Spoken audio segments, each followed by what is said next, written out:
क्या बता रहा था? राजा दशरथ। हाँ बस बस पकड़ लिया तुमने। दशरथ छूटेगा नहीं जब तक मरेगा नहीं।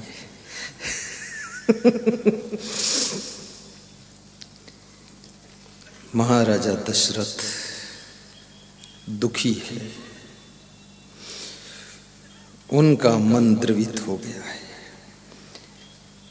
मंत्री से रोते हैं और कहते हैं कि मंत्री, बुढ़ापा आ गया है लेकिन कोई संतान नहीं है, ये राजपाट कौन लेगा? बहुत बड़ा सवाल है मनुष्य की जिंदगी का। गृहस्थ आश्रम में रहने वाला व्यक्ति गरीबी से उतना दुखी नहीं होता है जितना संतान न होने से दुखी होता है, क्योंकि उसके साम्राज्य को भविष्य में कौन संभालेगा? अब उसका ये वंश कैसे चलेगा? ये बहुत बड़ी बात है। जिस राजा के कोई बेटा नहीं है, अब वो राजवंश नष्ट होने वाला है।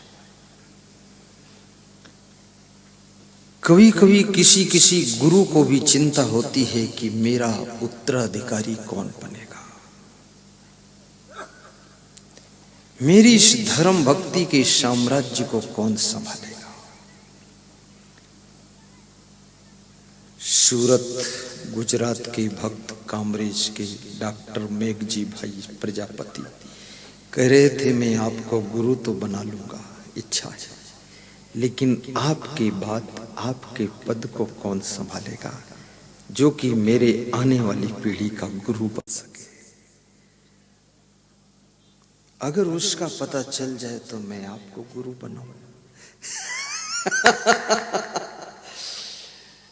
तो मैंने उससे कहा कि डॉक्टर मेघजी भाई प्रजापति,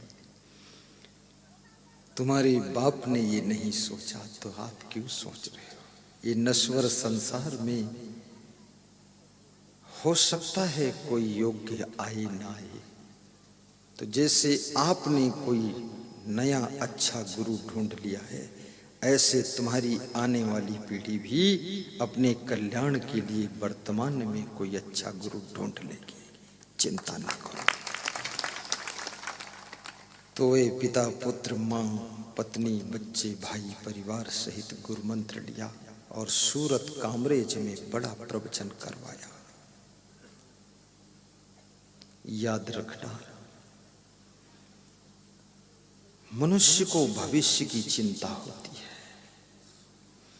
भूतकाल का पश्चाताप होता है और वर्तमान में उसका मन ठहरता नहीं है। तुम्हें अभी जो मिला है इसका तुम आनंद नहीं ले पाते हो, और जो तुम्हारा खो गया है भूतकाल में उसका पश्चाताप कर रहे हो। जो भविष्य में होने वाला है उसके संबंध में संदेह करके तुम चिंता कर रहे हो कि क्या होगा। इसलिए आदमी सुखी नहीं होता है, क्योंकि जो मिला है उसमें उसका दिल नहीं लगता है,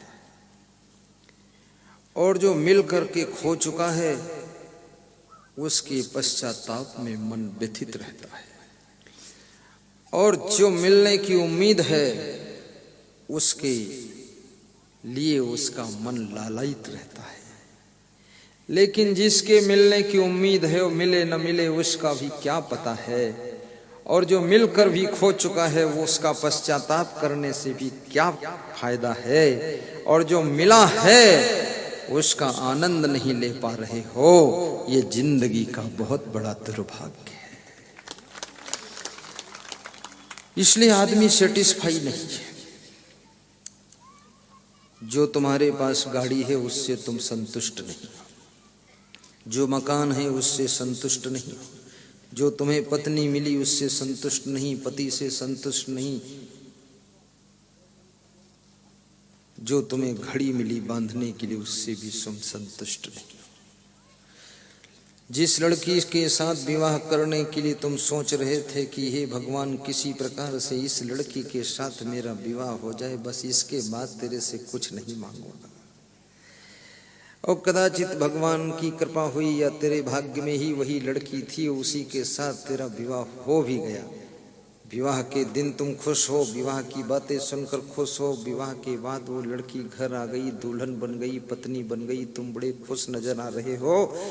और फिर 1-2 साल के बाद में उस लड़की ने अपने स्वभाव को पूरा प्रकट किया, इंग्लिश बोलना शुरू किया, उर्दू अरबी में बात करना शुरू किया। तुम बेहोश हो गए। तुम भगवान से कहते हो भगवान इस लड़की से छुटकारा मिल जाए, चंडिका देवी से, इसके अलावा कुछ भी नहीं मांगूंगा तेरे से। ये क्या हो गया तुम्हारा? 2 ही साल में उलट पलट कर दिया। जो चीज नहीं मिलती है उसकी लालसा तुम्हारे मन में ज्यादा रहती है, और जो चीज मिल जाती है उससे धीरे धीरे धीरे धीरे तुम्हारा मन दुखित होकर, व्यथित होकर, घायल होकर उसका त्याग करने के लिए सोचने लग जाता है। इसलिए बहुत कम ऐसी स्त्रियां होंगी जो अपने पति से मधुर बात करती हो। जब पति से बात करती हैं तो एकदम गुस्सा में बात करती हैं। बहुत कम ऐसे पति हैं जो अपनी पत्नी से मृदु बात करते हो। हाँ, गांव की, पड़ोस की दूसरी स्त्री से बहुत मीठी बात करते हैं, और वो भी गांव पड़ोस की कोई दूसरी पुरुष से बात करती कि हाँ ये लड़का अच्छा है, राजकुमार ठीक है। अब याद रखना, जिससे तुम मधुर बात कर रहे हो, जिससे तुम्हारा कोई रिश्ता नहीं, नाता नहीं, ना वो तुम्हारा पति है न पत्नी है, उससे मिठास बहुत आ रही है, अगर उसके साथ विवाह हो जाता तब तुम और ज्यादा परेशान हो जाते, क्योंकि वो नंबर 1 का नालायक है। ये ऐसा क्यों होता है? विवेक न होने के कारण और संतोष न होने के कारण।